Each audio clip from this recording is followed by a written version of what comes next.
Hey everybody, it is time once again for another Rahdo Q&A. And hello everybody, I'm about to answer a bunch of questions submitted by folks like you to the email address questions@rahdo.com. And by all means folks, if anything I talk about or my wife talks about, because she sometimes shows up on these as well, prompts any further questions from you, well, you know what to do. Questions@rahdo.com is the email address. Keep them coming, folks. I want to hear your cues so I can am. And speaking of which, let's get right to it. But, folks, I'm going to talk about several different topics today, and if any of them don't really strike your fancy, don't worry. There are links down in the show notes that let you jump around from question to question so you can listen to just the parts you're interested in. All right, sound good? Then let's go. All right, let's get to it, folks. Starting with Kat, who says, "Hi, Rahdo, hope you're well. Here's a bunch of questions. I don't mind if you don't answer all of them on the next podcast, as there's quite a lot. I know you have fluctuations in questions from month to month, so you might want to spread them out." No, Kat. We're getting everything or we're getting nothing done today. I'll worry about questions for next month and next month. Today, you've got questions, I've got answers. Although, you kind of intermixed your personal and political ones with the game ones. So we're kind of jumping around, skipping numbers 1 and 2. Those will come later in the podcast once Jen joins me. And going right to question number 3. Co-op games having 1 to 4 player counts. I've never understood the problem with this. Player count surely means number of players, not characters, right? If one human can sit at a table and play a game, then surely it's a 1-player game. Whether they have to control 1, 2, or 8 characters like Sleeping Gods. I actually find it somewhat gatekeeping the hobby and keeping solo players out. No one can do infinite research on games. If a game says 2 to 4, then a solo gamer will probably scroll past, whereas 1 to 4 doesn't deter people who are looking for games that play. Oh! I forgot. This is from last month, isn't it? There was a question about this. Oh my gosh, I totally forgot about it. Because time has lost all meaning for me. Anyway, though, all right. And honestly, I don't remember what the question was. I do not remember what I said in response. Anyway, 2 to 4 player co-op games don't always mean it can be played solo, like you've mentioned. Right, okay, so I guess last month I said, boy, I'd really prefer co-op games. I will be honest. Oh, no, let's finish. Let's finish, and then I'll answer. Right. 2 to 4 player co-op games don't always mean it can be played solo, like you've mentioned. I'd rather a solo gamer see 1 to 4 on a box and then find out you have to control 2 characters, which they don't like, then move on to something else completely than a solo gamer not even look at the game because they assume it doesn't support solo. Your other point, the co-op games shouldn't have 1 to 4 because they weren't designed solo. They were designed to be cooperative. I don't agree with either. Firstly, I think we should let people make their own choice whether they want to play this game solo, even though it was designed as 2 or more. The other consideration is that players count is something not correct anyway. Many 2 to 4 player games suck at 2, and sometimes work great at 2, but not at other player counts. So if the standard isn't applied across all board games, then we should allow 1 to 4 to be on the box. Well, I can't imagine I said no. It is verboten. No publisher is allowed to put 1 player on the box unless I, Rahdo, the gatekeeper of all solo experiences, of course, obviously, do whatever they want. And I solely see your point that it would be a shame for a solo gamer looking for a good experience who does not mind having to control multiple, basically play a multiplayer game in a solo mode. But here's the deal. A player looking for that, if they see it's a co-op game, they know. It's implicit. Every co-op game in existence that does not have hidden information like Hanabi or The Crew or something like that, every non-hidden information game, which is the vast majority of co-op games, are implicitly solo friendly. It goes without saying. And you pointed out the problem with saying, no, this is a 1-player game. And then somebody buys the game, pays $60, gets it home and said, what? This is literally the 2-player game. And I have seen rule books for co-op games that literally say, to play solo, just control 2 characters. And I think that's not good. I think that's bad. I think that is more than likely not going to leave a bad taste in their mouth when they said, no, I bought this $60 game because I want a solo experience. I don't want a kind of half-baked, well, you can just, play it. It's really, everything about this game was designed for people to work together and solve problems together and coordinate, and you'll just have to emulate that all on your own. I think it is appropriate here's the deal. It's less of, I don't care that much about what's on the box at the end of the day. Caveat emptor, buyer beware and all that. I'm totally fine with that. What bugs me more is the lackadaisical attitude of, we'll just go on ahead and slap one player on the box and not even do anything to make it work better for solo gaming. As you yourself point out, often it's kind of ridiculous. And I've mentioned in many of my videos, boy, this game should not advertise itself as a two-player game. Yes, functionally it works, but you should not play this with less than 3. I feel the same way. Yes, publishers can put whatever they want on the box. They can say 10 unicorns can play this game. Doesn't matter to me as much as do the work. If you want to truly take Pandemic and make it a solo experience, well, do what they did in. I don't think it was in On the Brink. Which expansion was it? I think it was In the Lab that finally introduced the CDC variant, where I can truly play, at all times, since it first came out, anybody can play Pandemic solo. You just have to play it as a multiplayer game by yourself. And to me, that feels suboptimal. That feels subpar. In the same way, a game with crappy 2-player mode, feels lousy. I think Pandemic played solo is not what it should be. Eventually, it was probably Tom Lehman, came up with a specific solo mode, and I'm pretty sure, it might have been in the Hinterlands expansion, I'm pretty sure it was in the Lab one, where I'm just going to play one player, I have one character, and I'm working with the CDC, which is a special character that doesn't move around the world, but basically gives you extra actions you can do, extra interactions you can have when you go to a research base, that you can interact with the CDC, which is like a different set of cards that you can trade. So it emulates the functions of a multiplayer game, but in a uniquely solo way that does not feel like a compromise. And I think that is superior. I have played Pandemic. Straight Pandemic is a 2-player game. I have played Pandemic with the CDD expansion. The CDC expansion is hugely superior as an experience. And that's when I think, I believe you shouldn't put on the box, the game will support X number of players unless it supports it well. I have on more than one occasion said this game should not say 2 players on the box because clearly it was not meant with that in mind, and the 2-player mode is less than ideal. I feel that should apply towards co-op or solo as well. Treat the solo player not as an afterthought, but as somebody who you want to give a full, well-rounded experience to. Do the extra work, and you'll make it something special for them because their money is just as valid as anybody else's. I guarantee you, Pandemic and many other co-ops are tested and tested and tested at 2 and 3 and 4. And, I guess you could play it solo, but it's not like we ever gave it any thought. It's just kind of implicit. And to me, when a game does that, and I have seen cooperative games that when I get to the end, because I'm thinking, that was Jen, I had a really fun time playing this. I might want to film it solo, though, so folks can see what the solo mode is. And the solo mode is play it as a 2-player game where you control 2 characters. When they say that in the rule book, I have to give them a demerit. No gold star for them because they took the lazy way out and they did not treat their co-op fans with the same respect that they treated the 2, 3, and 4-player fans. So we're just going to have to agree to disagree, Kat. Again, I'm not saying the publishers can't put whatever they want on the box. I'm just saying don't put it on the box unless you actually do the work. I personally believe that that is the way it should go. Okay. Next up, question 4 from Kat. Is there a board game Kickstarter bubble? And if so, when will it burst and why? The world's never really seen anything like Kickstarter. It's kind of hard to say.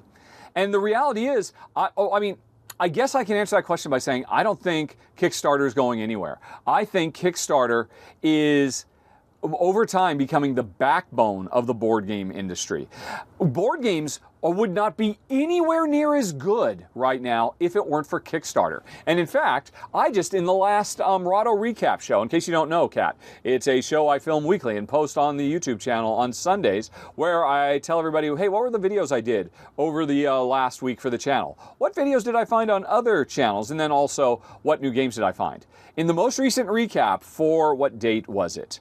The recap for the week of the 12th to the 18th of November 2023, one of the videos I pointed out was from James Hudson, the designer of Wonderland War, and he's a designer publisher. He's been doing it for quite a while. He's hugely successful, and he did a video doing counterpoints to people on Facebook who were arguing that big board game publishers like Cool Mini or not should not be on Kickstarter. That it is like morally wrong for them to do so. And, James laid out in very specific and very knowledgeable detail, because he's a successful board game publisher himself, why Kickstarter is an incredibly valuable tool to ensure higher quality games for players. And honestly, I believe and agreed with every single thing he said. Now, I could try to paraphrase all that, but I won't do anywhere near as good a job as James, because again, he's a professional. So I will just point to that. Again, if you go check out my recap video from the 12th to the 18th, crowdfunding to mitigate risk and to allow for more ambitious production is here to stay. Is it going to explode? I don't think so. I don't know why it would. What can I draw parallels to? Really, the biggest thing, I'm old enough to remember when the bottom fell out from the Atari 2600 market in the early 80s, because it was hugely successful, and then, publisher after publisher after publisher dogpiled on and ended up creating so much crap, so much garbage for the Atari 2600 that people pretty much abandoned, and, the video game market for a few years collapsed until Nintendo came along and revitalized it. I'm oversimplifying, but that's basically the gist of it. Now, that's a fundamentally different situation that we find ourselves in compared to today with board game manufacturers using Kickstarter. Because in that gold rush era, the market imploded because things got worse and worse and worse, and just became, the term shovelware was born. The exact opposite is happening here. Kickstarter is allowing for games to become better and better and better. So there's not the same external pressure to say, oh, this whole thing is going to fail and explode. At least I don't think so. A lot of people say, oh my gosh, can we please stop with 90% of the Kickstarter market being these big, bloated, over-the-top, heavy budget games where they're just throwing as much plastic into the box as they can and not really providing value. I don't know if I necessarily agree with that argument in terms of the value. Everybody values things differently. I don't want to gatekeep for anybody who loves a lot of plastic. But more importantly, I say that is a gobbledygook argument, because the vast majority of board games that raise funding on Kickstarter and GameFound and whatnot are not those kind of games, and people just ignoring the fact that the majority of games don't make over 20,000. They make enough for some small independent, dreamer to make their dream come true. And then they put something out that it turns out to be lovely, and it finds an audience for it, and that's great. I see nothing but upside here. I do not understand why there is such a hue and cry against it. And I'm not saying you are, Kat. You're just asking the question, is it going to burst? I think it would burst if it was leading to a drop in quality, but it's not. As James mentioned in that video I talked about, games are only getting better because of Kickstarter, by and large. There's exceptions to every rules, of course, but on the whole. Okay, then we jump to question 7. Again, 5 and 6 will be in the personal section. 7, I am surprised you haven't tried Earthborne Rangers still. Why? I was put off a little, as it seems to shy away from the more mature themes, but different strokes and all. It seems like a perfect game for Care Bears, where you would try to work in harmony with your surroundings and overcome obstacles rather than kill, blow up, etc. It's also heavy on exploration, which I believe you like after your epic 7th Continent Final Thoughts video that was 51 minutes long. I do miss those days of super long forward videos talking about just one game and that goes on to my next question. We'll come back to the next question. I would love to try Earthborne Rangers. I believe I have it marked as a 2, not like the absolute must-have of like the latest Feld, but well above just the standard. Yeah, I'd like to try it sometime. I would love to try it. The publisher at one point said they were going to send me a review copy. They never did. And I could chase them down. And I mean, that's a decision I have to make for every game out there, that publishers don't send to me. How badly do I want to try this? And the thing is, I am always behind the 8 ball. I have always got so many games waiting to be played, waiting to be filmed, that you know what? I'm going to prioritize those higher because the publishers valued my time. And I'm not saying Earthborne Rangers don't. Heck, maybe they did send me a review copy for coverage and it just got lost in the mail somewhere. If you're listening out there, I think isn't the publisher named Earthborne Rangers too? I forget. I would definitely still like to play the game, although unfortunately now they're on the road. I won't be able to play it until the middle of next year when Jen and I get home. But yeah, you're right.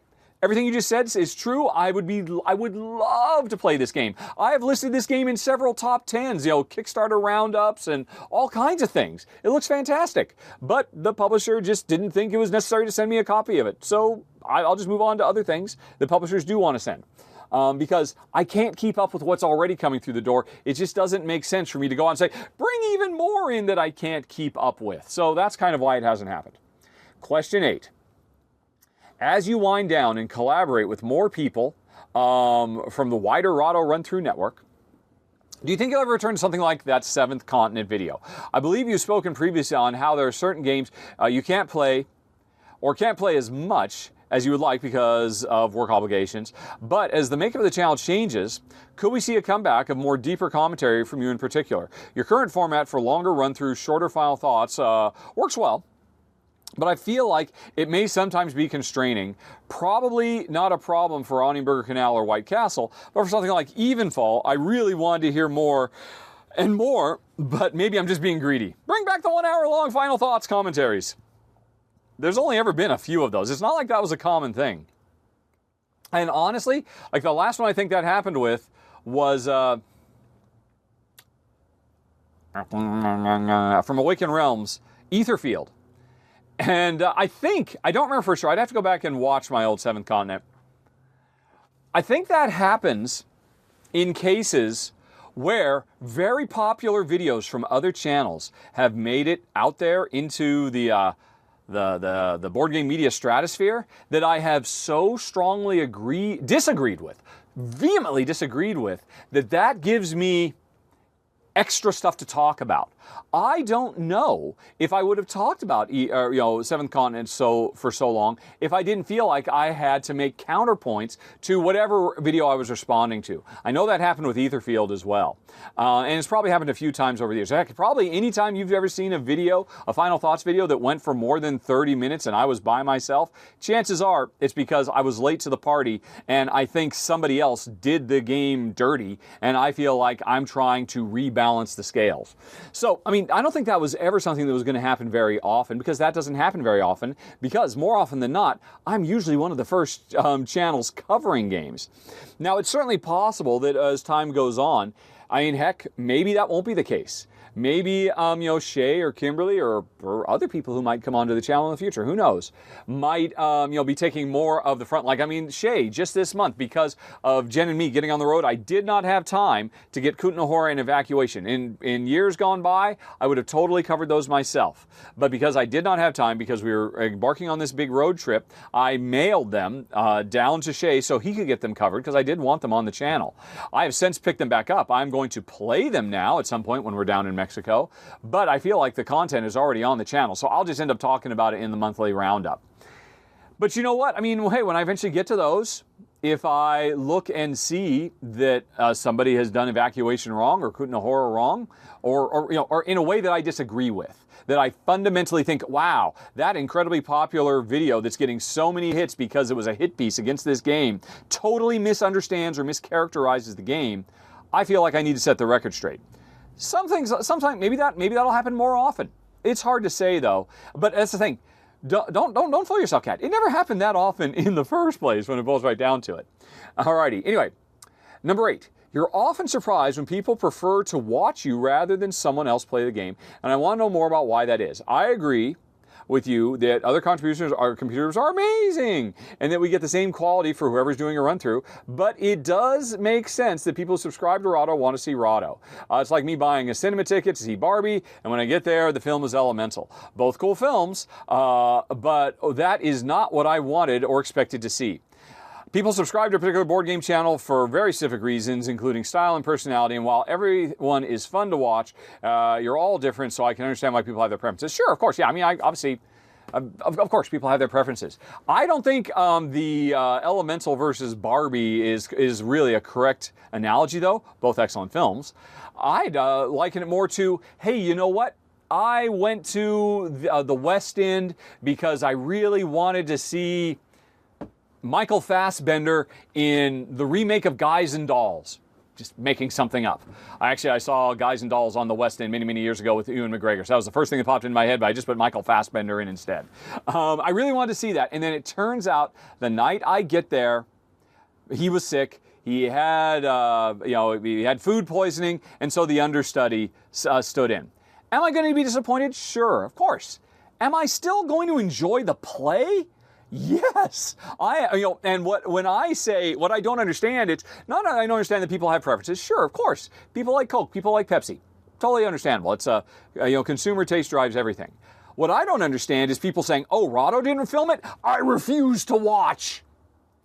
And you would be shocked, perhaps, Kat, to find out how often that happens. Oh, Amy and Maggie cover it? I'm a pass, thanks. And I'm like, are you kidding me? Amy and Maggie do such an amazing job. Everybody, I mean, I wouldn't have them on the channel if they weren't doing a great job. And, I trained all these people to, do run-throughs in the style of a Rahdo run-through. They all literally had to kind of do audition tapes, and we did back and forth. But the first thing that Amy and Maggie did on the channel, that was their fourth attempt. I think it was the third attempt of Shay, the first thing for him on the channel, et cetera, et cetera. And so for people to say, oh, well, Rahdo didn't do it, therefore it's a waste of my time, I'm not going to get anything out of this video. It's like literally the only difference between me doing it and Kimberly doing it is she uses slightly more cutesy language, and she has a higher-pitched voice than me. And sure, I understand why you prefer my deeper dulcet tones than her higher-pitched helium squeak, let's say. Fine, understandable. But to then say the video is worthless and not worth your time, that's what I'm saying makes no sense to me, Kat. And it sounds like you would kind of agree, because you can still, even if you were hoping to see me, you can still appreciate when somebody else does the exact same thing that I was going to do. Because literally, I trained these people. They went through a seminar to learn how to do the Rahdo method. So that's really what I'm referring to there. I don't understand why people would have that response. It makes no sense to me. Alrighty. Anyway, though, we move on to Chris. Thanks, Kat. We'll be back to you later. Question number 1. I don't have anyone in my social network to play board games. My partner's gotten too busy with work and my local friends have moved away. Luckily, solo exists. I'm having a hard time deciding what to play, though. Do you recommend any way for me to choose what to play? Yes, I have a big recommendation. I've many campaign-style games, Frosthaven, Oathsworn, Aeon's End, Sleeping Gods, role-player adventures, etc. But I wonder if I should wait on those until I've got someone else to play. I don't know that, no, not necessarily. I mean, the reality is, if you started playing Sleeping Gods and you were enjoying the heck out of it, and then, midway through the campaign, somebody was able to join you, they'd be able to jump right in. I mean, that game, it's designed to be scaling from one minute, because there's always the same 8 characters. But that's pretty much going to be true for all of them. Frosthaven, Frosthaven you can't play alone. Well, you can, but that gets back to that earlier question, that Frosthaven is not, in my opinion, Kat, in my opinion, not a true solo experience, except, of course, for the true solo missions that have been created for the individual classes. That happened for Frosthaven, right? No, it happened for Gloomhaven. I assume it happened for Frosthaven as well. But anyway, yeah, I wouldn't hold back on that. What I was going to say is, do I have a recommendation? Yes, a very, very, very, very, very, very, very strong recommendation. Chris, run. Do not walk to the Board Game Geek one-player guild. I think, let me find, I see how hard to find it. I don't think it's hard to find. If you literally just go to Google and do a search for Board Game Geek space one-player guild, I bet you anything that'll take me right to it. It's thinking about it. Yes, it did. The first link off of Google is the One Player Guild on Board Game Geek. The One Player Guild on Board Game Geek is... Oops. Oh, I keep forgetting about this. What? Oh, I just pushed one. Sorry for people who are watching. I've got to work on that. Anyway, where was I? I was back here on the podcast frame. Yeesh. Okay. You know, I'm going to pause for a second. I'm going to fix that because I don't want to mess that up again. Hold on, folks. Okay, yeah. Anyway, the One Player Guild is one of the most active, if not the most active guild on all of Board Game Geek. They do an amazing job, and you should not be asking your question to me. You should be asking of them, because I guarantee you, you will find the biggest, most positive, warm and welcoming, one of the most positive, warm and welcoming communities in the entire board game universe. And they will be able to help answer your question better than I could. That's all you need. Find that One Player Guild, subscribe to it, and it will become your best friend in terms of board games. Alrighty, anyway, question 2. I'm trying to decide, says Chris, on whether to just get rid of many of my games given my new situation. If I have something like 200 games, does that make sense without anyone to play with? Should I keep them without a solo mode? Well, what's that Netflix show? I can't remember the name of it or the name of the nice lady who does it, but it's the thing about sparking joy, right? You should only keep things in your life that spark joy. That when you look, my wife's looking at Marie Kondo. Jen knows it. She's just right off camera right over there. Marie Kondo's show, apparently that's her mantra. Hers is all about helping, her show is help out people declutter and de-hoardify their homes and whatnot. And it's always a simple question. Does this spark joy? Do you look at it and does it make you happy? That's all you got to ask yourself. If you look at those games, and maybe you look at them to make you sad because you're not going to get a chance to play them, then get rid of them. Maybe you look at them because they make you happy because you have fond memories and you just like having them. A big part of board gaming is just the collector aspect of having things that just spark joy in you. So to me, that's going to be my answer to that question. Grady says, what do I think is the current state of board game media and reviewers? It seems that your most popular videos on YouTube are from 7 to 10 years ago. Your channel is not alone in this. The Dice Tower seems very similar in terms of when they had their most popular videos, and even Shut Up and Sit Down is in the 5 to 6 year ago range. Why do you think the most viewed videos from some of the most popular review channels are from at least half a decade ago? Do you think that's reflecting the industry as a whole, changes in YouTube, the need for reviews, or something else? It's something else, and I'll tell you exactly what it is. It's competition. Half a decade ago to a decade ago, when me and Paul and Quinns and Tom and Lance and oh geez, I feel like I'm trying to remember Joel, Eddie, and the Canadian girls. I can't think of. They were so awesome. Starlight Citadel. I mean, when we all got our starts. Boy, that sounds really strong. That'll help a little bit. We got our starts. There was like 2 dozen of us. That was it. Now, there are literally, if not thousands, at least hundreds of channels vying for your attention. And it's, we had a captive audience before, and now, any given game, yes, I'm going to be one of 50 channels covering that game instead of one of 3 channels covering that game. So, of course, back then, I was going to get a lot more eyeballs. Now, the thing that does surprise me, I've always kind of assumed, well, you know what? Yeah, there's a lot more people covering games. But at the same time, there's a lot more people discovering games, coming to the board game hobby. I thought that the two would kind of, just keep on working their way up, in parallel. But that doesn't seem to be the case. But there is another thing. There's another thing, because I think a lot of the new generation of board game fanatics who are coming in aren't coming to me or to Tom or to Shut Up and Sit Down or Rodney or anybody. Actually, Rodney's kind of unique. I'll come back to him in a second. They're going to frickin' TikTok because it seems like you talked about, is this indicative of changes in the industry? No, I would say it's indicative in changes of consumer media consumption.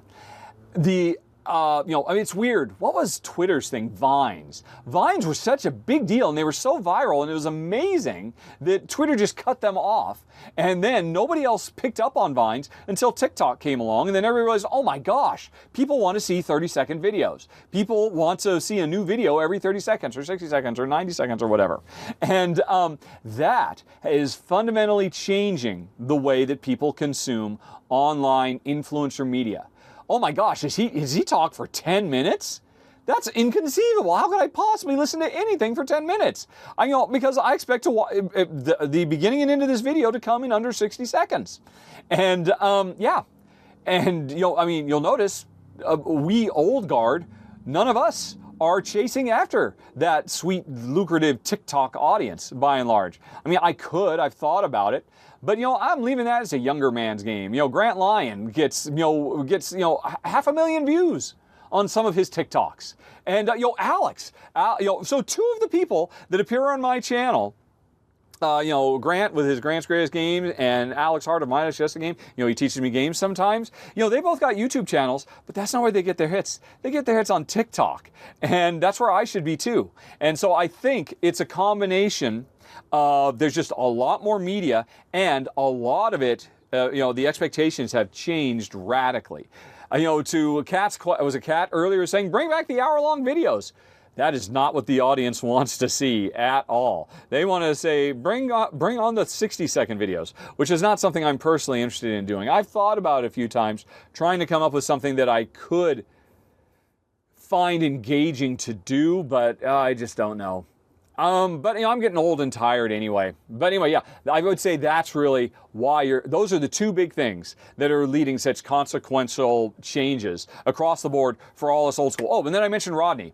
Not happening to Rodney. Rodney is just keep on rising no matter what, because Rodney has almost the monopoly by having first mover advantage of teaching people how to play games.